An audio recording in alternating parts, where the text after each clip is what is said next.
We welcome you to the program today. If you would, please turn in your Bibles to the Book of Lamentations. Lamentations chapter 1 is the text for our study today. Before we begin a verse-by-verse study of the book, beginning with chapter 1, let's first look at some background information to the book. First, note the author. The Book of Lamentations follows the book of Jeremiah in the Bible, which was written by the prophet Jeremiah. While the writer of Lamentations is not identified in the text of the Book of Lamentations itself, he is believed to have written the book. The translators of the ancient Septuagint version, which was titled Lamentations of Jeremiah, or Tears of Jeremiah, introduced the book with the following inscription. And so the translators of this Septuagint version, this Greek version of the Hebrew scriptures, translated so long ago, reads as following. And it came to pass, after Israel was taken captive and Jerusalem was made desolate, that Jeremiah sat weeping and lamented with this lamentation over Jerusalem, and said, and so these words precede the first verse in the Septuagint. If you look at the text itself in Lamentations 1:1, the book begins, how lonely sits the city that was full of people. The term how may also be rendered as alas. And so here we find the first word, how, or alas, as an interjection. And so this exclamation of sorrow or anguish. The date of the Book of Lamentations was written following the destruction of the temple and the city of Jerusalem in 586 BC. There was the captivity and exile of the people. According to the account in 2 Kings chapter 25, 1-21, Nebuchadnezzar, king of Babylon, and all his army came against Jerusalem and encamped against it. And they built a siege wall against it all around. The last passage, verse 21, reads, thus Judah was carried away captive from its own land. For more information, read 2 Kings chapter 25, verses 1-21. What is the purpose of the book? Well, Jeremiah is known today by some as the weeping prophet. The Book of Lamentations tells us why he wept. The book expresses the anguish of the prophet over the fall of Jerusalem to Babylon. Judah had persistently rebelled against God and so turned away from him. Ultimately, they fell as was predicted, despite the preaching of Jeremiah. A few passages from the first chapter, Lamentation 1-3, Judah has gone into captivity. Verse 5, for the Lord has afflicted her because of the multitude of her transgressions. Her children have gone into captivity before the enemy. And in verse 8, Jerusalem has sinned gravely. Therefore, she has become vile. It might be helpful to note some background information, consider the literary form of the book. With acrostics, the first letter in consecutive lines forms a pattern. And so the pattern of an alphabetic acrostic is the alphabet itself. The first line begins with the first letter of the alphabet. The second line begins with the second letter of the alphabet, and etc. There are 22 letters in the Hebrew alphabet. For example, one great example of an acrostic, an alphabetic acrostic, is Psalm 119. Psalm 119 is an acrostic poem consisting of 22 stanzas, each stanza of 8 verses, with each verse beginning with the same Hebrew letter. In the Book of Lamentations, the first 4 chapters are all alphabetic acrostics. Chapters 1, 2, and 4 are acrostic poems. And each of these chapters contain 22 verses. The verses of each chapter begins with the consecutive or successive letters of the Hebrew alphabet. And so this would not be noticed in an English translation.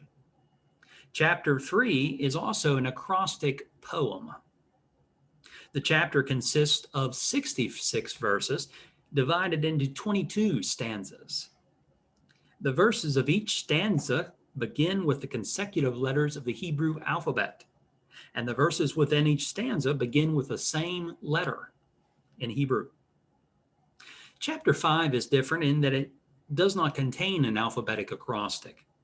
The chapter contains 22 verses, which correspond to the number of letters in the Hebrew alphabet, 22. However, the verses of the chapter do not begin with consecutive or successive letters of the Hebrew alphabet. Now, that is some background information for the Book of Lamentations. Let's begin now with the first chapter and the first verse.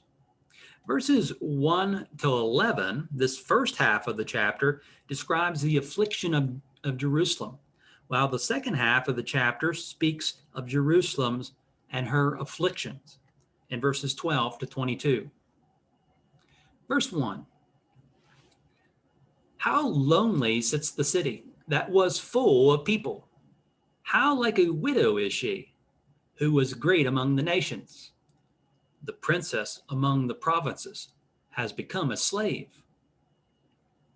Jeremiah begins with the word how. And as was mentioned in the introduction, this word how, or alas, is an interjection expressing the sorrow or lamentations of the prophet Jeremiah. He described the city of Jerusalem as lonely. How lonely sits the city. The city that was once full of people is now solitary and desolate. She is like a widow. You'll notice various similes and metaphors in this poetic book. There's no chronological order to the book. However, you'll see in the various passages of the book these poems of lamentations for the city, for her transgression and judgment.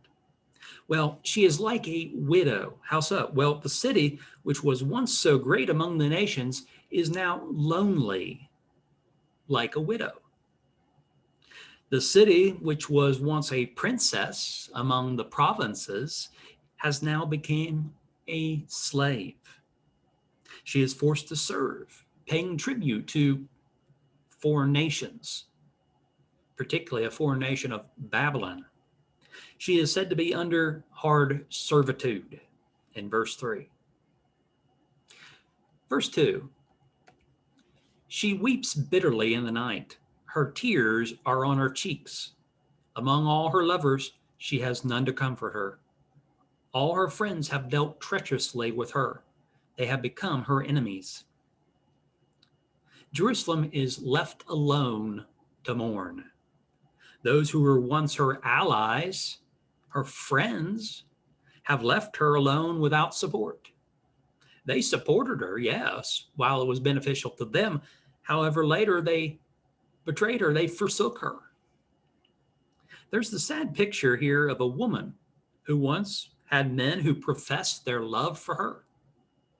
However, none of these lovers are there in her time of need to comfort her in her anguish. There's the picture of a woman who had friends, yet all her friends, according to the prophet, have dealt treacherously with her. And so her friends betrayed her trust and instead became her enemies. Verse 3. Judah has gone into captivity, under affliction and hard servitude. She dwells among the nations. She finds no rest. All her persecutors overtake her in dire straits. And so the people of Judah had gone into captivity. Some versions read gone into exile. And so they were forced to leave their home, being carried away to Babylon. Isaiah 39, 5-7 reads, Then Isaiah said to Hezekiah, Hear the word of the Lord of hosts. Behold, the days are coming when all that is in your house and what your fathers have accumulated until this day shall be carried to Babylon. Nothing shall be left, says the Lord, and they shall take away some of your sons who will descend from you, whom you will beget, and they shall be eunuchs in the palace of the king of Babylon. Note the words, carried to Babylon. While in Babylonian captivity, the people of Judah were under affliction and hard servitude. Judah dwelled in the land of Babylon among the nations, the Gentiles, finding no rest. All her persecutors or pursuers overtook her in her dire straits. Dire straits is an idiom for being in a very bad or very difficult situation. It refers to some place that's narrow, a narrow place. One thinks of the word tribulation, the idea of this pressure, this narrowness. Other versions here read in the midst of her distress. And so Judah was in anguish. She was in distress. We see that there were those of Judah who attempted to escape their affliction and hard servitude by fleeing. They fled into other nations. However, her pursuers overtook her in the midst of her distress.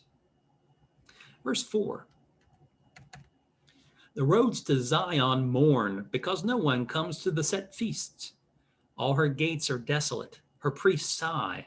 Her virgins are afflicted, and she is in bitterness. The term Zion is another name for Jerusalem. Prior to the captivity, religious pilgrims traveled the roads to the temple, which was in Jerusalem. These pilgrimages would have been times of joy and fellowship among fellow believers and worshipers. However, now there was no one to come to those set feasts. And so there was no temple, there was no city to come to. These set feasts, or these appointed festivals, included the Feast of Passover, the Feast of Pentecost, and the Feast of Tabernacles.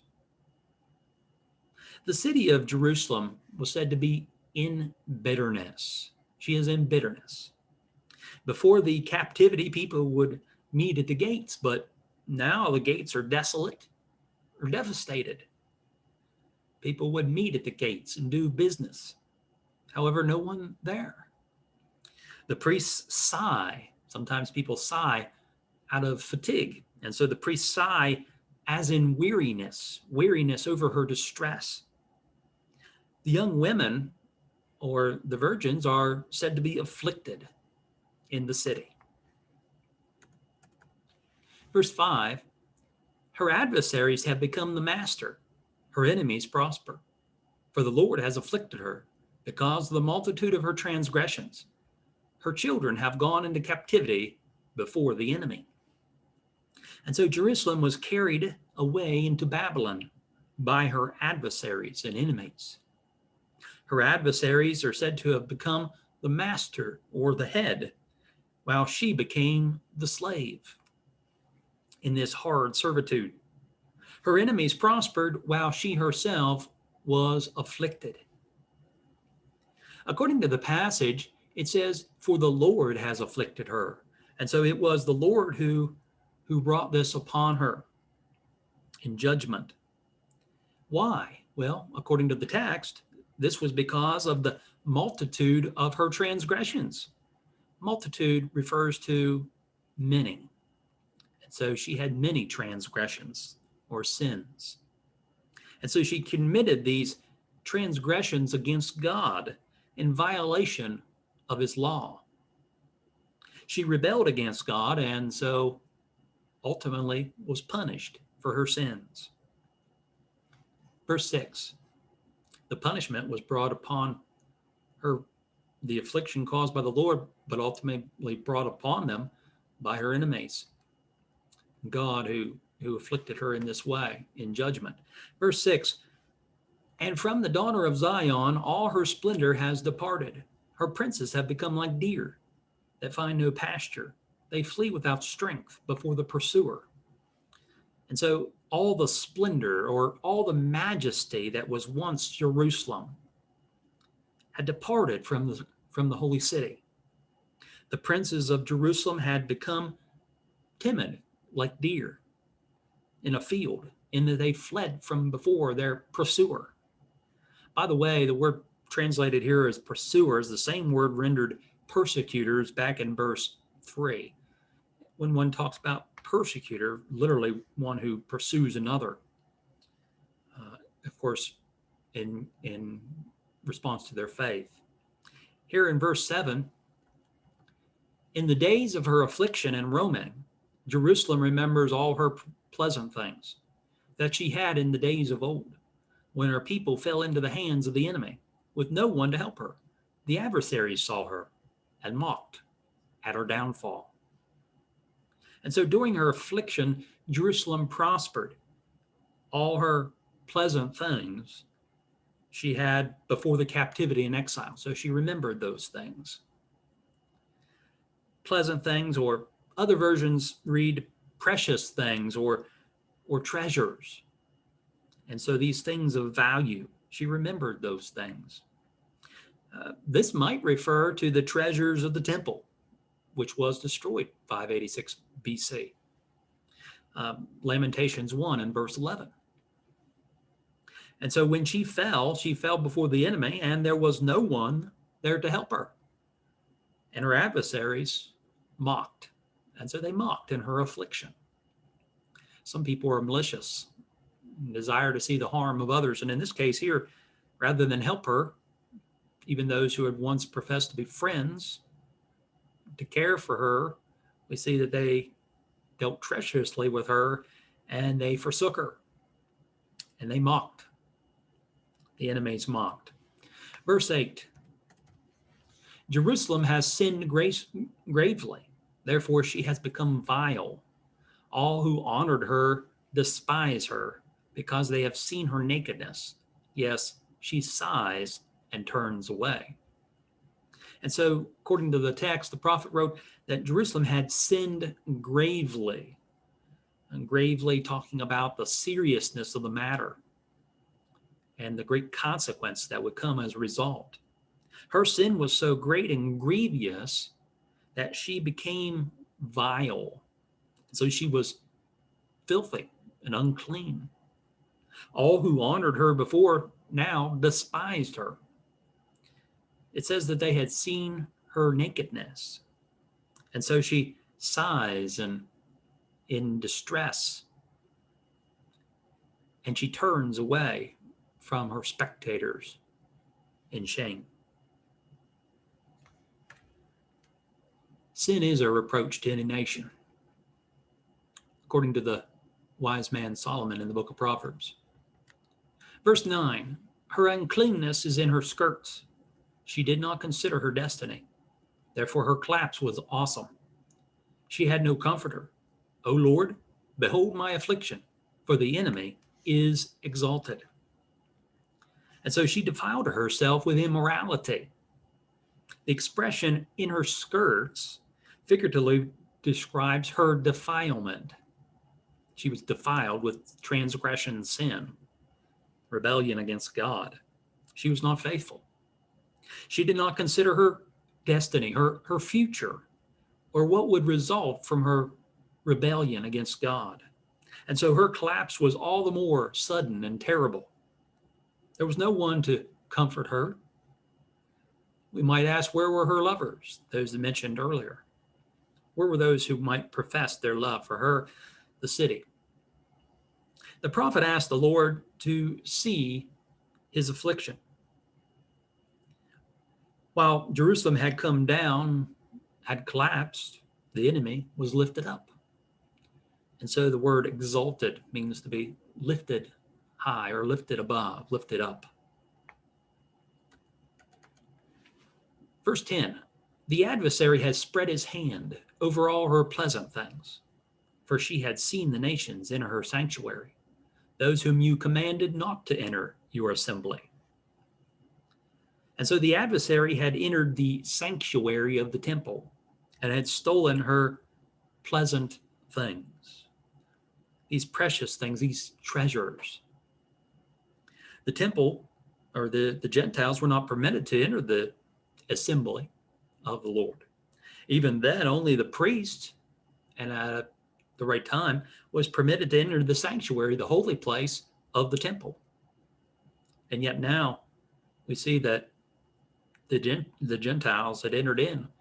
And not only so had they entered the assembly, which was contrary to the commandment of the law, but also they had taken her pleasant things. They had taken her treasures, these precious things. 2 Chronicles 36:10. At the turn of the year, King Nebuchadnezzar summoned him and took him to Babylon with the costly articles from the house of the Lord, and made Zedekiah, Jehoiakim's brother, king over Judah and Jerusalem. And so note in the passage the taking of these costly articles. And so perhaps that might be what is referenced here as her pleasant things. Verse 11, all her people sigh, they seek bread. They have given their valuables for food to restore life. See, O Lord, and consider, for I am scorned. The people of Jerusalem sighed. They groaned as they sought food in hunger and famine. Just desperate for food to eat, they gave their valuables for food in order to live. Among the valuables, again, may have included those pleasant things or those treasures of the temple. Lamentations 1:7 and also verse 10. And so Jerusalem was scorned and despised, who was once honored. The second part of the chapter, in verses 12 to 22, has Jerusalem speaking of her affliction. And so the city is personified as a woman in grief or distress. Verses 12 to 22. Verse 12. Is it nothing to you, all you who pass by? Behold and see if there is any sorrow like my sorrow, which has been brought upon me, which the Lord has inflicted in the day of his fierce anger. And so Jerusalem looked at those nations who saw her affliction and just passed by as though they didn't care. They did not care. Her sorrow was unlike any other. She experienced pain and suffering. It was the Lord who brought this sorrow on her in his wrath, his anger, in the day of judgment upon the place, upon Jerusalem, Zion, Judah. There was a warning veiled in the passage of other nations who would also suffer as they committed wickedness in God's judgment. Some people do not care. They should care, and in this context, the other nations should care too, given that judgment will come upon them too for their wickedness and for their sin, their transgression. Verse 13. From above he has sent fire into my bones, and it overpowered them. He has spread a net for my feet and turned me back. He has made me desolate and faint all the day. And so Jerusalem personified here as a woman, said that God has sent fire into my bones from above. This is the fire of judgment. She felt the pain of his punishment, his judgment, even deep down in her bones. The fire overpowered her bones, if you will. And so this source of strength is gone. The others had prevailed. The text says that God turned me back. And so she is caught, as in a net spread for her feet. She's caught. There's no way of escape. The judgment was upon her. There was no way out. You think about the prophets, such as Jeremiah, who had warned Jerusalem, Judah, to repent for sins, and yet continued to rebel against God. But now the judgment was upon her. And so God has turned me back, he said. He has made her desolate or devastated. One version reads stunned. And so he made her faint or sick all the day. By the way, the term is found 6 times in Lamentations and is translated each time as desolate. And so 6 times in the book, such as in this chapter in verse 4, 13, and 16. Verse 14, the yoke of my transgressions was bound. They were woven together by his hands and thrust upon my neck. He made my strength fail. The Lord delivered me into the hands of those whom I am not able to withstand. And so we see that the text describes how God compelled Jerusalem to bear the burden of the consequences of her transgressions. He described it as a yoke, and so it was like a yoke thrust or placed upon her neck to bear. The Lord delivered her into the hands of her enemy, her adversary. By so doing, her strength failed, and she was not able to withstand her enemy. Verse 15, the Lord has trampled under foot all my mighty men in my midst. He has called an assembly against me to crush my young men. The Lord trampled as in a winepress, the virgin daughter of Judah. And so the Lord trampled underfoot all the mighty men of Judah. And so all the valiant men who would fight. He called the assembly of Babylon against her, who crushed the young men. The Lord trampled her as men stamp grapes in a vineyard. Verse 16. For these things I weep. My eye overflows with water, because the Comforter who should restore my life is far from me. My children are desolate, because the enemy prevailed. Jerusalem wept over these things. She wept because the Comforter was far from her, the Comforter who could restore her life, her soul, her spirit. God, the Comforter, was far from her because of her rebellion against him in sin. We also note that besides God, the Comforter, there was no one to comfort her, including those called lovers earlier in the text and friends. Lamentation 1:2, 9, 17, and 21. The people of Jerusalem were said to be desolate. She was devastated because of how the enemy prevailed. Jeremiah wrote the passage. We learn in this book why Jeremiah wept. Jeremiah repeats, as he often does, my eye overflows. We see the personification of Jerusalem as a woman. We see this repetition, my eye, overflows. And it reminds us of how the prophet Jeremiah often used repetition. For example, in Jeremiah 6:14, peace, peace, when there was no peace. We also see this later in Lamentations in chapter 4 and verse 18. Verse 17, Zion spreads out her hands, but no one comforts her. The Lord has commanded concerning Jacob that those around him become his adversaries. Jerusalem has become an unclean thing among them. The text says that Zion spreads out her hands. Again, Zion is another word for Jerusalem. And so Jerusalem is personified as a woman spreading out her hands, but no one comforts her.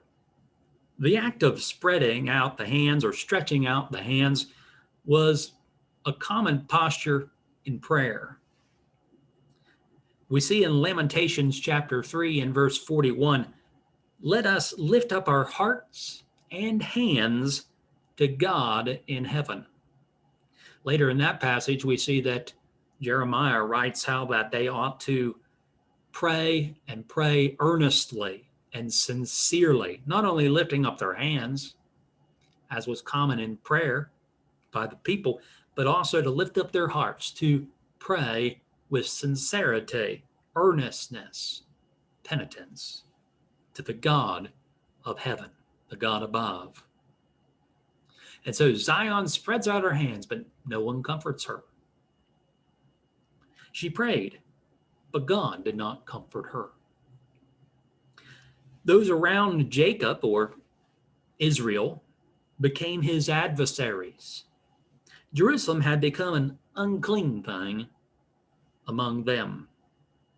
Lamentation 1:8, this is very similar to what we read earlier in verse 8 of the chapter. Jerusalem has sinned gravely, therefore she has become vile. All who honored her despise her because they have seen her nakedness. Yes, she sighs and turns away. The idea of turning away in shame, of sighing in grief. Verse 18, the Lord is righteous, for I rebelled against his commandment. Hear now, all peoples, and behold my sorrow. My virgins and my young men have gone into captivity. Penitent believers acknowledge that the Lord was right to punish Judah because of her rebellion against God and his commandment, his mouth, his word. She calls for the people of all nations to witness her sorrow or pain, the captivity of her young women and young men. Verse 19, I called for my lovers, but they deceived me. My priests and my elders breathed their last in the city, while they sought food to restore her life. Jerusalem called for her lovers for comfort. However, they deceived her and she believed them. It says that they dealt treacherously with her and that they had become her enemies back in verse 2 of the chapter. The text here in verse 19 describes how the priests and the elders of Jerusalem, quote, breathed their last in the city. Older versions read, they gave up the ghost. And this is another way of saying that they perished, they died. We see that they died or perished in their hunger as they searched for food to eat in order to restore their life, their strength. While the young men and the young women and young men of Jerusalem were taken away captive, according to verse 18, the elders died of hunger. The situation was really dire, given that even the priests and the elders of the people starved, perished in hunger.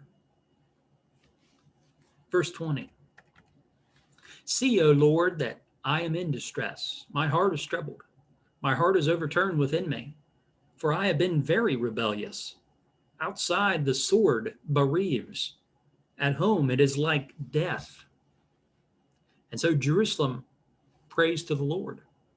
She shares her great distress and troubled soul. Her heart is said to be overturned. This picture of being upset, wrung, disturbed. Those penitent believers acknowledged the reason why she was in distress. She had been very rebellious to God. She committed transgression, sin, and had defiled herself.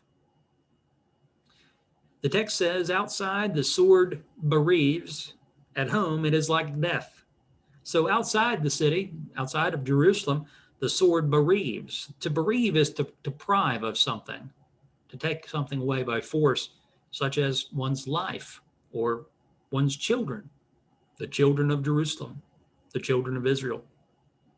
Another version reads slays in place of bereaves, to bereave, to take away.